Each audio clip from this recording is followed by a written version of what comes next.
Asalaamu calaykum waraxmatullaahi tacaala wabarakaatuh dhammaan ardayda ku xiran channelkeena Future Somali Stars Academy welcome back ayaan idin leeyahay isku soo laabasho wacan ayaan idin leeyahay maanta casharkeena qaadanayna wuxuu ku saabsan yahay riddlesna waa hal xiraale weeyaan yacni waxyaalo la isku xirto oo la isku xujiyo ayaa marta la riddles hal xiraalahaas oo ka kooban su'aalo iyo jawaabo loogana baahan yahay qofka intuusan ka jawaabin inuu ka shaqaysiiyo maskaxda.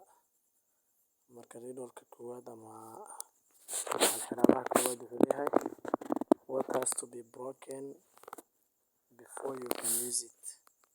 Wax ay qasab tahay inaad jebisid intaadan isticmaalin, yacni wax aad isticmaalaysid balse aadan isticmaali karin ilaa aad jebisid.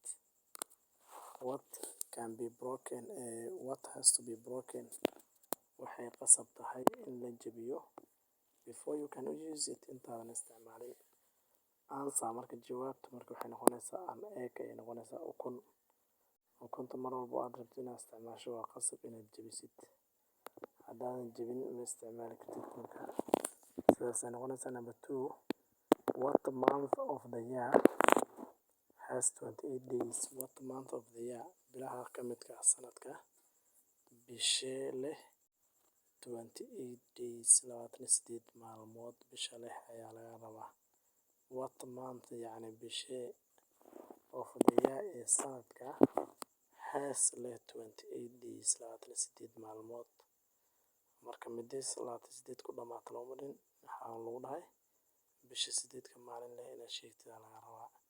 Marka answer jawaabta waxay noqonaysaa all of them dhammaantood, sababtoo ah bilahoo dhan 28 maalmood way leeyihiin.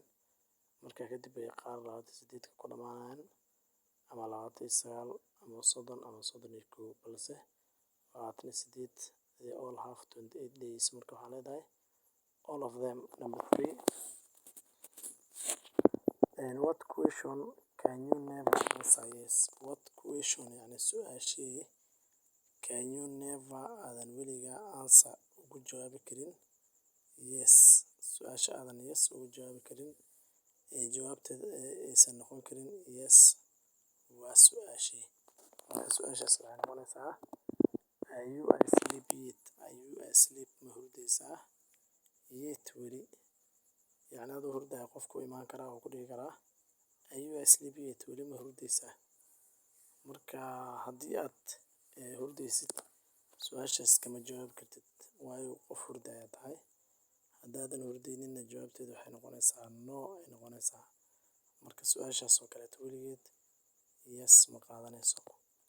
Hal xiraalaha afraad, what is always in front of you but can't be seen? What is always in front of you wax mar walba ku hor yaalo ama kaa horeeyo but laakiin can't be seen aan la arki karin. Wax kaa horeeyo oo hortaada jiro oo aadan arki karin. Marka jawaabta waxay noqonaysaa the future mustaqbalka. Mustaqbalka wuu kaa horeeyaa hortaada jira balse ma arki kartid. Number five, what you can break even if you never pick it up or touch. What you can break yacni waxaad jebin kartid even if you never pick it up hataa haddaadan weligaa qaadin or touch mise aadan taabanin, yacni wax jebi karo adigoon qaadin ama aan taaban. Answer marka jawaabta waxay noqonaysaa promise ballan ayay noqonaysaa promise ballan. Hal xiraalaha ugu dambeeya waa homework shaqadiina waaye. Waxaa la rabaa inaad qof walba waxaa la rabaa inuu maaragtay aqriyo fahmo kadibna qaybta comment-ga nagu soo wadaago ayaan rabnaa insha Allah. Marka I encourage you to work hard to subscribe and share this channel.